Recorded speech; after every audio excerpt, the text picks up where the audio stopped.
Okey. Alright. Tiada bonus Aidilfitri untuk penjawat awam. Menjawab persoalan sama ada bonus atau tidak raya ni kan. Penjawat awam boleh melupakan impian untuk memperolehi bantuan khas keuangan menjelang Aidilfitri bulan depan. Perdana Menteri menjelaskan kerajaan baru sahaja meluluskan insentif awal kajian sistem pesaraan berjumlah RM2,000 pada 28 Februari lalu. Kemudian dalam beberapa bulan ini kita akan luluskan skim pesaraan, naikkan gaji katanya, ditemui media. Kongres Kesatuan KPEC pada 15 Mac lalu menggesa kerajaan memberikan bantuan khas keuangan kepada penjawat awam dan pesara kerajaan sempena Aidilfitri. Presidennya Dr. Adnan Mat dilaporkan merayu supaya kerajaan pimpinan awam mengekalkan tradisi bantuan khas perayaan sejak 10 tahun lalu. Ketika ditanya sama ada kerajaan akan masih mempertimbangkan pemberian bonus, Anwar memaklumkan pemberian insentif khas RM2,000 sebelum ini adalah untuk tujuan sambutan Aidilfitri. Yang dapat RM2,000 itu penjawat awam lah, untuk skim pesaraan akan naik lagi. Jadi berita terlalu baik untuk penjawat awam, itu RM2,000 itu untuk raya sekali lah tu katanya. Okay? Jadi menjawab persoalan bahawa kerajaan bukan tak ada bonusnya, tetapi pemberian bonus itu berada di awal. Awal sudah diberikan, bonus tersebut diberikan secara awal. Okay? Maksudnya pada peringkat awal RM2,000 sudah diberikan kan tempoh hari bulan Februari itu kan. Penjawat awam sudah mendapat dana sebanyak ataupun bantuan sebanyak RM2,000. Dan untuk pesara, kerajaan juga akan mendapat kenaikan pesaraan, gaji juga akan direvise dan juga akan terdapat kenaikan gaji. Akan dapat kenaikan gaji dalam beberapa bulan daripada selepas hari raya ini, insya-Allah. Jadi bagi saya, yalah, kan kerajaan dah keluarkan RM2,000 itu kan, dan saya tahu ramai juga yang dapat. Ramai juga yang dapat tu kan. So bagi saya fair lah, bukanlah fair. Itu pun dah kira besar RM2,000 tu. Sebelum ni ada ke kerajaan dapat RM2,000? Tak tahulah. Saya bukan orang kerajaan jadi saya tak tahu kan. Alright. Kita cepat untuk pergi poin-poin kita ni sebelum kita jawab soalan. Ini kisah pasal stokin ni juga. Bukan sabotaj KK Mat. Kedai saya tutup 2 tahun lalu. Pendakwa bebas Firdaus Wong Wai Hong menjelaskan dia tiada motif peribadi dalam isu penjualan stoking Tentera Kalimah Allah yang masih hangat diperkatakan. Wong berkata demikian ketika susulan gambarnya di depan kedai sebernekanya My Kampung Freshmart kembali disiarkan di media sosial. Dia berkata tujuannya membawa hantaran berkenaan bukan untuk sabotaj MKK Mart maupun atas dasar persaingan, memandangkan My Kampung Freshmart sudah dihentikan operasi 2 tahun lalu. Saya ingin meminta maaf kepada seluruh Malaysia kerana tidak memaklumkan bahawa My Kampung Freshmart telah pun berhenti operasi lebih kurang 2 tahun yang lepas. Perkongsian oleh ramai media, pengguna di media sosial cuba membina satu persepsi kononnya isu kalimah Allah di stoking dijumpai KK Mart itu ada unsur sabotaj oleh saya di atas dasar persaingan perniagaan. Ini timbul tuan-tuan apabila isu berkenaan dengan stoking tersebut dijumpai hanya oleh Firdaus Wong.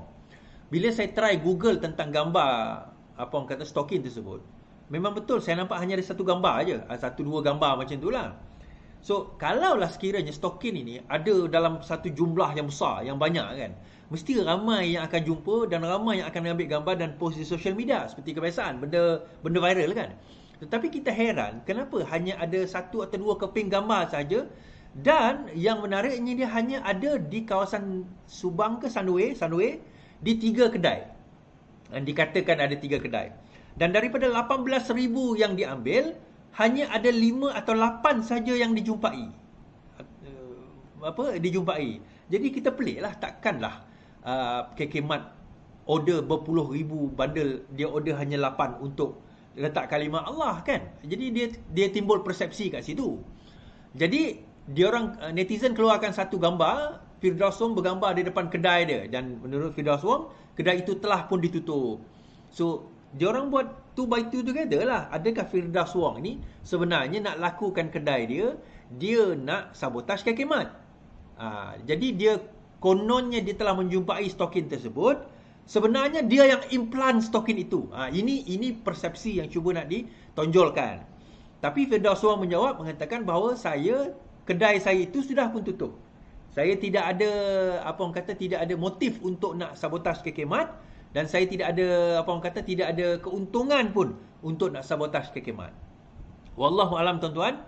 Tapi saya masih lagi timbul persoalan pelik. Kalau sekiranya stokin itu dibeli dalam satu jumlah yang banyak, kenapa hanya ada beberapa saja dijumpai dan kebetulan dijumpai pula oleh, tak tahulah Firdaus Wong ke siapa yang jumpa, saya pun tak tahu sebenarnya siapa yang jumpa sebenarnya. Jadi itu timbul satu persoalan. Dijumpai pula pada bulan puasa di kedai milik Cina, di kawasan yang mixed area. Adakah ini satu cubaan sebenarnya untuk nak menimbulkan ketidaksenangan di kalangan umat Islam? Timbul satu persoalan. Kan, kedai KK Mart ni siapa-siapa boleh masuk letak barang tu kat situ. Timbul satu persoalan, kan? Walaupun dia kata mungkin supplier tu yang silap sebagainya, mungkin. Dan 5 stokin yang dijumpai oleh polis di Batu Pahat tu pun stokin dia dah dikembalikan oleh KK Mart. Ini out of story tuan-tuan. Ini saya nak cerita. Ada beberapa dulu kejadian yang pernah diceritakan oleh kawan saya juga. Dia kenal someone, kerja dia adalah menimbulkan perpecahan kaum. So apa dia buat adalah tugasan dia, dia akan ambil kepala babi, okay, dia akan potong kepala babi. Dia ni Melayu, Islam. Dia akan potong kepala babi, dia letak kat masjid. Tapi dia ni walaupun Islam, dia ni semua pasal duit lah, kan, makpid kan. Dia akan letak kat masjid. Jadi orang masjid marah lah. Ini memang orang bukan Islam cuba. Padahal sebenarnya itu atas tujuan memecah belahkan dan atas tujuan politik. Saya tak nak cerita panjang detail tersebutlah sebab saya menghormati orang yang menceritakannya. Dan benda ni pun dah berlaku lama. Dah berlaku lama. Jadi poin saya dekat situ adalah, how do we know? Kan, kita nak terus buat konklusi sedemikian ke? How do we know? Jadi macam saya selalu kata, kita sepatutnya serahkan kepada pihak berwajib dan jangan kita jadi orang yang terpaling dalam isu yang kita sendiri tidak ada maklumat mengenainya. Dalam masa yang sama, bos Maidin kecam Akmal eksploitasi isu kalimah Allah. Pemilik pasaraya Maidin, Amir Ali Maidin, membidas tindakan Ketua Pemuda UMNO Akmal Saleh yang menurutnya mengeksploitasi isu penjualan stoking tertera kalimah Allah. Dia nak heboh-hebohkan lagi buat apa? Sepatutnya parti politik jauhi daripada 3R. Kalau dah terjadi, kita tak mau bakar lagi, letak minyak tanah lagi, kata Amir. Menurut Amir, gersaan Amir supaya umat Islam memboikot kedai KK Mart di mana stokin itu ditemui sebelum ini akan menjejaskan keyakinan pelabur dan mata pencarian pekerja yang kebanyakannya orang Melayu dan Islam. KK Mart dan kilang itu pun dah minta maaf. Apa lagi mereka boleh buat, kata Amir, yang juga Presiden Persatuan Peruncit Bumi Putera. Mengakui isu itu adalah satu perkara yang serius, daripada masa sama berkata ia tidak perlu dibesarkan, terutama untuk kepentingan politik. Kontroversi bermula apabila gambar stokin tertera kalimah Allah dijual di KK Mart Bandar Sandwich, Selangor tular di media sosial minggu lalu. Pengurusnya dan syarikat pembekal Zhejiangchang Sdn Bhd telah membuat permohonan maaf mengenai perkara tersebut. Okey. Now, tuan-tuan, kalau kita nak fikir secara rasional kan, orang yang sepatutnya paling bagus untuk ambil kesempatan dalam isu KK Mart ni adalah Maidin. Dia juga adalah presiden kepada Persatuan Peruncit Islam di dalam negara kita. Kalau dia main isu ni, tuan-tuan, ramai lagi orang akan pergi ke Maidin. Maidin akan lebih laku kerana dia main sentimen bangsa dan agama. Tetapi bagusnya kan, Datuk Amir Maidin ni, Amir Ali Maidin ni ialah dia tak tunggang pun isu ini. Inilah antara sebab kenapa syarikat dia boleh maju, tuan-tuan. Datuk Amir Ali Maidin ni, kita kata, kenapa syarikat dia boleh maju? Sebab dia tahu yang penting adalah kita bersaing dengan sihat. Dan dia kata apa? Kalau kita biarkan dia tutup, yang terkena pekerja-pekerja ni pun orang Islam juga. Pembeli dan pembekalnya pun ada di kalangan orang Islam. Jadi kenapa kita nak gembar-gemburkan yang politik pada tersebut? Dia serius, biar kerajaan ambil tindakan, biar pihak polis ambil tindakan, dan siasatan itu telah dilakukan. This is, I have to say, I respect apa orang kata, pemilik Maidin ini, dan dia mempunyai sikap yang sangat terbuka. Padahal kalau dia nak ambil kesempatan, tuan-tuan, macam ini lah orang akan pergi Maidin, macam ini lah orang pergi Maidin kan? Sebab dia dah menunggang isu ini. Tapi ramai ahli-ahli politik kita, terutama yang terpaling-terpaling, dia suka menunggang isu-isu ni. Saya tak kata Dr. Ahmad Saleh siapa-siapa lah, kan, suka menunggang isu. Kan, untuk apa? Kononnya nak menampakkan dia paling hero lah di kalangan masyarakat Melayu dan juga di kalangan orang Islam, kan. Benda itu tak akan menaikkan politik. Tuan-tuan ingat tak dulu Malakat Mall, masa orang gaduh budak Melayu yang kena tangkap dan kena pukul Cina masa dekat Loyat tu, kan? Rupa-rupa cerita, datanglah geng-geng, dia kata Melayu kita telah dipukul oleh orang Cina dan sebagainya. Rupa-rupanya pecah cerita, budak tu pergi mencuri. Budak tu curi barang kat Loyat. Lepas tu kena tangkap. Of course, taklah kena belasah, tapi dia nak melarikan diri. Memang kena lah. Lepas itu bila dah ni geng-geng ni datang, dengan geng-geng politik pun datang, kononnya inilah dia bangsa lain yang cuba merosakkan kita, dia pun buat satu pasar raya yang alternatif sebelah daripada Loyat tu, tuan-tuan. Apa jadi dengan pasar raya tu? Akhirnya kedai tu pun cakap, kami beli daripada Loyat. So dia akan jadi balik kepada bisnes. So bisnes ni juga yang akan untung, bisnes dia orang juga yang akan untung. It's all about either business, menguntungkan setengah pihak, atau politik, dan menunggang isu-isu sebegini. So for me, no need lah. Kan? Dah habis, biarkan habis lah. Alright? Okay, habis dekat situ. Saya nak bawa isu pasti ni sekejap je. Saya nak baca Ibrahim Tuan Man. Tuan Ibrahim Tuan Man menyatakan PAS sentiasa buka ruang tambah baik pasti.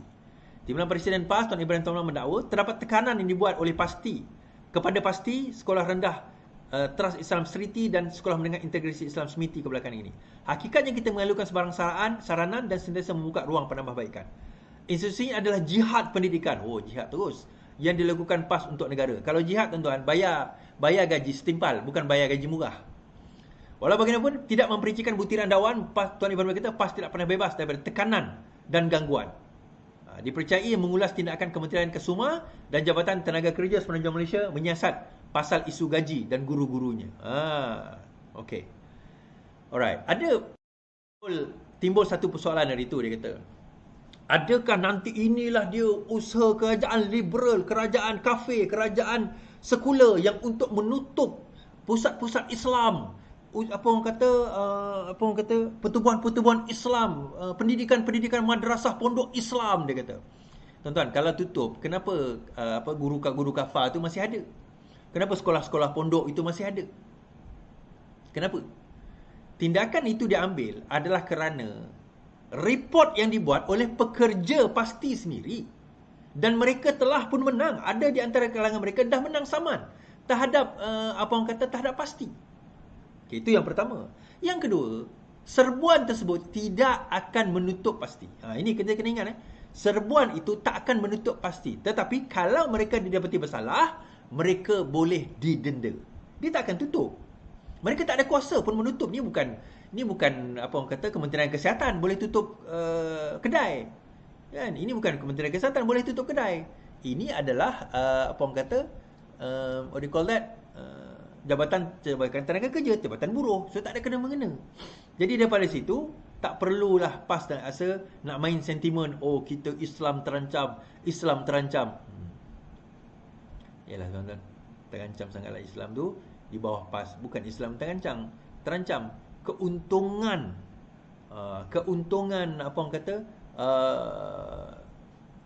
geng-geng PAS yang ke atas yang gaji 25,000 tu. Saya pelik tuan-tuan. Yang kata mereka tu sukarelawan tak layak dapat gaji minima tu orang yang bergaji 25,000.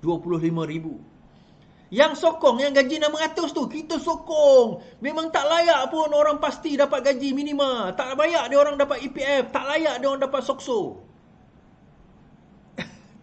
Yang macam yang sokong tu, Mamat yang cakap, yang MP Alustar tu, gaji dia 20,000. Pencen dia 15,000. Dia nak risau apa? Yang kau macai gaji 6,700, kita sokong kenyataan YB. Allah. Kan? Memang mendera lah. Itulah hakikat, tuan-tuan. Tapi kita nak kata macam mana? That's that. Untuk hari ini, Tuan Ibrahim sendiri mengatakan, saya setuju dengan kenyataan bahawa perlu ada penambahbaikan. Jadi betul lah dakwaan kita. Sebenarnya memang Seriti, Semiti dan juga Pasti ini ada masalah. Terima je lah hakikat. Ini bukan masalah agama, masalah Islam, ini masalah PAS, masalah pemerintahan. Masalah pemerintahan PAS yang tak pandai mentadbir. Kan? Charge mahal-mahal. Ada kawan saya mesej tadi, dia kata, yuran ni dia pelbagai, dia Pasti ni berbeza-beza. Tapi dia Pasti tempat dia kata, dia tanya, yuran untuk masuk Pasti 1,500. Bulan-bulan RM500. Mahal Istar tak? Itu standard dekat tempat dia di Selangor tu. Tempat tu memang standardnya lebih kurang macam tu. So, kalau harga semahal itu, takkan gaji 600-700. Betul tak? Kan? Jadi itu yang timbul persoalan kepada kita pada hari ini. Kita pelik dengan orang macam ni tuan-tuan, tapi itu hakikat yang berlaku dalam negara kita. Kita nak kata macam mana? Itulah dia. Okey. Habis. Saya berterus bawa ke isu pasal padu ni tuan-tuan.